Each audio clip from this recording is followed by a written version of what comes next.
శ్రీమాత్రే నమ. జయ గురు దత్తాత్రేయ నమ.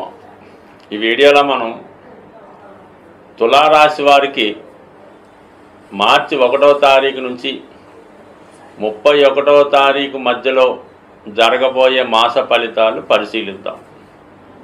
తులారాశి వారికి మరి ఈ నెల ప్రారంభంలో ఒక 4 గ్రహాలు 6వ స్థానంలో ఉండగా ప్రారంభం అవడం జరిగింది. అంటే ఎప్పుడన్నా ఒక నెలలో మనకి ఆ నెలంతా కూడా చాలా హ్యాపీగా ఇబ్బందులు, వేధింపులు, కష్టాలు, రోగాలు లేకుండా జరగాలంటే 6, 8, 12 భావాల్లో గ్రహాలు లేకుండా ఉండాలి.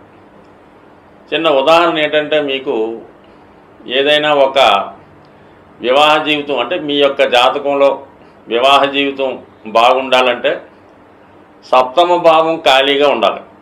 అప్పుడే మీ వివాహ జీవితం ఎటువంటి ప్రాబ్లమ్స్ లేకుండా హ్యాపీగా సాగుతూ ఉంటుంది. ఏ గ్రహం ఉన్నా దానికి సంబంధించినటువంటి ప్రాబ్లం 7వ స్థానంలో ఇవ్వడం జరుగుతుంటుంది వివాహం మీద ఎక్కువగా. అందుకే 7వాన్ని మారక స్థానం అన్నారన్నమాట. సో ఈ విధంగా 7వంలో గ్రహాలు లేకుండా ఉంటే వివాహ జీవితం బాగుంటుంది. 6, 8, 12లో గ్రహాలు లేకుండా ఉంటే వాడి జీవితం ఎంతో బ్రహ్మాండంగా ఉంటుందన్నమాట, ఎటువంటి కష్టాలు లేకుండా. ఇప్పుడు మనకి 6వ స్థానంలో 4 గ్రహాలు రావడం జరిగింది. ముఖ్యంగా రాస్యాధిపతిగా ఉన్నటువంటి వాడు శుక్రుడు 6వ స్థానంలో ఉచ్చ స్థానంలోకి రావడం జరిగింది. అంటే ఆటోమేటిక్గా వృత్తిలో చాలా వరకు మీ యొక్క హోదా పెరుగుతుంది. అలాగే కొత్త అవకాశాలు రావడం జరుగుతూ ఉంటుంది. అలాగే ఆరోగ్యంలో చాలా ఇంప్రూవ్మెంట్ రావడం జరుగుతూ ఉంటుంది. ఇక్కడ ఈ శుక్రుడు వక్ర గమనంలోకి రావడం జరిగింది. వక్ర గమనంలోకి రావడం అంటే గత జన్మలో ఏదైనా మీకు శుభ ఫలితాలు కానీ పాప ఫలితాలు కానీ చేసి ఉంటే అవి ఈ జన్మలో అనుభవించే విధంగా అప్పుడప్పుడు ఈ గ్రహాలు వక్రించి మనం చేసినటువంటి తప్పుల్ని, పొరపాట్లని సరిదిద్దుకోమని చెప్పడం జరుగుతూ ఉంటుందన్నమాట. మరి శుక్రుడు రాష్ట్రాధిపతిగా ఉండడం వల్ల వ్యక్తిగతంగా మీరు ఏదైనా శుక్రుడికి సంబంధించినటువంటి పొరపాట్లు చేసి ఉంటే, అంటే వివాహ విషయంలో ఏదైనా మీరు ఆ వివాహ బంధాన్ని సరిగ్గా పాటించకపోయినా, అలాగే స్త్రీలు ఈ రాశిలో జన్మించి ఉంటే వాళ్ళు సరైనటువంటి మార్గంలో వారి యొక్క నడవడిక అంటే మన సాంప్రదాయబద్ధంగా నడవడిక లేకపోయినా, అలాగే మీ యొక్క వృత్తిలో ఏమైనా పొరపాట్లు చేస్తున్నా, అలాగే వివాహ బంధంలో భార్య భర్తని సరైనటువంటి గౌరవ మర్యాదలు ఇచ్చి పుచ్చుకోకుండా ఉన్న ఈ శుక్రుడు తన ఫలితాన్ని ఇప్పుడు ఇవ్వడం జరుగుతూ ఉంటుంది. కాబట్టి ఈ సమయంలో మీకు స్త్రీలతో విరోధం వచ్చే అవకాశం ఉన్నది.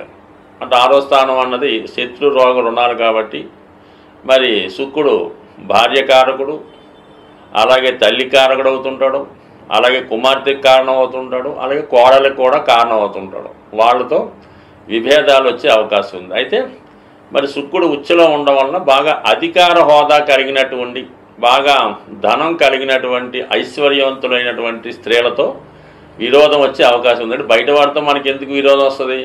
కేవలం భార్యతో అన్నా వస్తుంది, లేదంటే అత్తవారితో అన్నా వస్తుంది.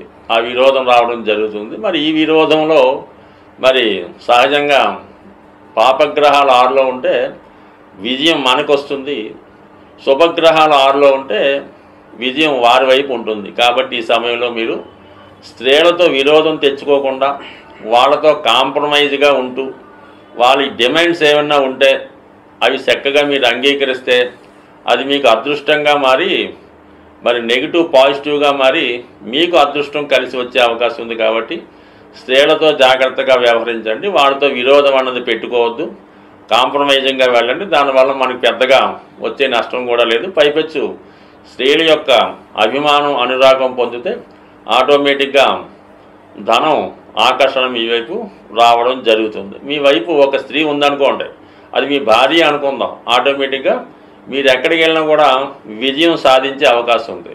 అలాగే ఒక స్త్రీ మీ వైపు శత్రువుగా ఉందనుకోండి, మీరు ఎక్కడికి వెళ్ళినా ఫెయిల్యూర్ రావడం జరుగుతుంది. చిన్న టెక్నిక్ మీరు పాటించగలిగితే జీవితంలో గొప్ప సక్సెస్ని మీరు పొందగలుగుతుంటారు. ఇప్పుడు ఫీల్డ్లో ఉన్నటువంటి గొప్ప గొప్ప వారంతా భార్య ద్వారా అదృష్టాన్ని పొందిన వారే ప్రస్తుతం ఉన్నటువంటి సినిమా రంగంలో ఈ అగ్ర కుటుంబానికి చెందినటువంటి మన హీరోలంతా కూడా భార్య ద్వారా అదృష్టాన్ని వచ్చిన వారే. మరి వాళ్ళ పేర్లు ఎందుకు చెప్పడం కానీ మీకు వాస్తవంగా తెలిసే ఉంటుంది. కేవలం వారికి వివాహం ద్వారానే సక్సెస్ రావడం జరిగింది. ఇక మిగతా విషయానికి వస్తే 5వ స్థానంలో రవి శనుల కలయిక. ఇది కంపల్సరిగా మీ యొక్క వృత్తిలో మీ యొక్క జీవితంలో ఈ ఉద్యోగపరమైన మార్పు కంపల్సరిగా రావడం జరుగుతుంది. ఇదే సమయంలో వారసత్వంగా మీరు పెద్దవారు చేస్తున్నటువంటి వృత్తి వ్యవహారాల్లోకి, అది రాజకీయ రంగమా, సినిమా రంగమా, వైద్యమా, వ్యాపారమా, ఇండస్ట్రీయా, అంటే వారసత్వంగా మీ పెద్దవారి యొక్క వృత్తిలోకి మీరు ప్రవేశించడానికి ఈ గ్రహస్థితి అనుకూలించడం జరుగుతూ ఉంది. అంటే మీ పెద్దవారితో ఉన్నటువంటి ఆస్తి హోదా మీకు రావడం జరుగుతుంది. అలాగే ఎవరైతే ఈ సమయంలో అటు రాజకీయ రంగంలో కానీ, సినిమా రంగంలో కానీ, లేదంటే ఏదన్నా ప్రభుత్వ ఉద్యోగంలోకి ప్రవేశించాలనుకున్న వాళ్ళకి ఈ గ్రహస్థితి చక్కగా సహకరించడం జరుగుతూ ఉంటుంది. అలాగే అష్టమంలో ఉన్నటువంటి గురువు కూడా జీవితంలో ఏదో ఒక గొప్ప మార్పు ఈ సమయంలో రావడం జరుగుతుంది. దానికి కారణం ఏంటంటే అష్టమ షష్టాధిపతుల శుక్ర గురువుల మధ్య పరివర్తన ఒక విపరీత రాజయోగంగా మారి అనూహ్యంగా మీ జీవితంలో గొప్ప మార్పు ఈ సమయంలో రావడం జరుగుతుంది. కేవలం మీ యొక్క ప్రయత్నంతో గొప్ప సక్సెస్ని ఈ సమయంలో సాధించే అవకాశం ఉంది. ఇప్పుడు ఈ మార్చి నెల రాశి ఫలితాల్లో ముఖ్యంగా ఏంటంటే శుక్రగ్రహం ఉచ్చస్థితిలో రావడం వల్ల కామన్గా ఈ యొక్క లోకంలో, అంటే ఈ ప్రపంచంలో, లేదంటే మన సిటీలో మనీ రొటేషన్ అన్నది బాగా పెరగడం జరుగుతూ ఉంటుంది అన్నమాట. ఉచ్చులో ఉండడం వల్ల, అంటే ఖరీదైనటువంటి సౌకర్యాల కోసం అందరూ తాపత్రయపడడం వల్ల మనీ రొటేషన్ పెరుగుతూ ఉంటుంది. ఇదే సమయంలో విలాసమైనటువంటి వస్తువులు, ఖరీదైనటువంటి వాహనాలకి డిమాండ్ కూడా పెరగడం జరుగుతూ ఉంటుంది. ఈ అందరూ కూడా ఏదో ఒకటి కొనుక్కోవాలి, సంపాదించుకోవాలన్నటువంటి విషయంలో ఉంటారు. దాని కొరకు ఏంటంటే ఈ శుక్రుని యొక్క అనుగ్రహం మనం పొందాలి, శుక్రుడు అనుకూలంగా ఉండాలంటే శుక్రుని యొక్క అధిదేవత అయినటువంటి లక్ష్మీ అమ్మవారిని మనం ప్రసన్నం చేసుకోవలసి ఉంటుంది. ఈ లక్ష్మీ అమ్మవారిని ప్రసన్నం చేసుకోవాలనుకుంటే మరి కొంతవరకు శుక్రవారం, అంటే కొంత ప్రాంతాల్లో గురువారం కూడా అమ్మవారికి ఇష్టమైన రోజుగా చేయడం జరుగుతూ ఉంటుంది. బట్ ఓవరాల్గా శుక్రవారం అన్నది ఒక ముఖ్యమైన రోజుగా ఎన్నుకొని ఆ రోజు వరకు చాలా నియమంగా బ్రహ్మచర్యాన్ని పాటిస్తూ శుచిగా శుభ్రంగా ఉంటూ ఒక నిర్దిష్టమైనటువంటి సమయంలో కనకదార స్తోత్రం కానీ, లక్ష్మీ స్తోత్రం కానీ, శ్రీ సూక్తం కానీ పారాయణ చేయవలసి ఉంటుంది. అంటే పారాయణ చేయడం కూడా ఎలా ఉంటుందంటే మనం ఏదైతే చదువుతామో దాని అర్థం కూడా కొంతవరకు తెలుసుకొని చేయడం వలసి ఉంటుంది. అలాగే మీ గృహంలో ఒక ప్రశాంతంగా శుచిగా శుభ్రంగా ఉన్నటువంటి రూమ్ని ఎన్నుకొని లక్ష్మీ అమ్మవారి ఫోటో పెట్టుకొని ఎరుపు రంగు పూలతో అమ్మవారిని అలంకరించి ఒక వెండి గ్లాసులో పాలు నైవేద్యంగా పెట్టి ఆ పాల్లో ఏదో ఒక పటిక బెల్లం ఏదో వేసి, తేనె కానీ వేసి, లేదంటే అమ్మవారికి తేనె కూడా సమర్పించి ఆ ప్రసాదాన్ని మీరు మీ కుటుంబ సభ్యులు మాత్రమే తీసుకోవలసి ఉంటుంది. ఆ విధంగా తీసుకోవడం వల్ల చాలా వరకు ఆర్థిక పరంగా, అంటే మీ గృహం రోజు రోజుకి మంచి ఇంప్రూవ్మెంట్ రావడం జరుగుతూ ఉంటుంది. అలాగే కొంత అమ్మవారికి ఇష్టమైనటువంటి వస్తువులు సింపుల్గా ఉంటాయి, అంతే ఏమీ లేదు. తెలుపు రంగు గవలు, అంటే సముద్రంలో ఉండే గవలు ఒక 11 తీసుకొని ఆ 11 కూడా ఒక మంచి పసుపు రంగు వస్త్రంలో మూటగా కట్టి మీ యొక్క క్యాష్ బాక్స్లో పెట్టుకోండి. లేదంటే గోమతి చక్రాలు రౌండ్గా ఉంటూ మరి వాటి మీద ఈ యాంగిల్లో క్లాక్ వైజ్లో సింబల్ అలాగా ఉంటుంది. అవన్నీ సరే ఒక 11 తీసుకొని మీ యొక్క వ్యాపార సంస్థలో పెట్టుకోవాల్సి ఉంటుంది.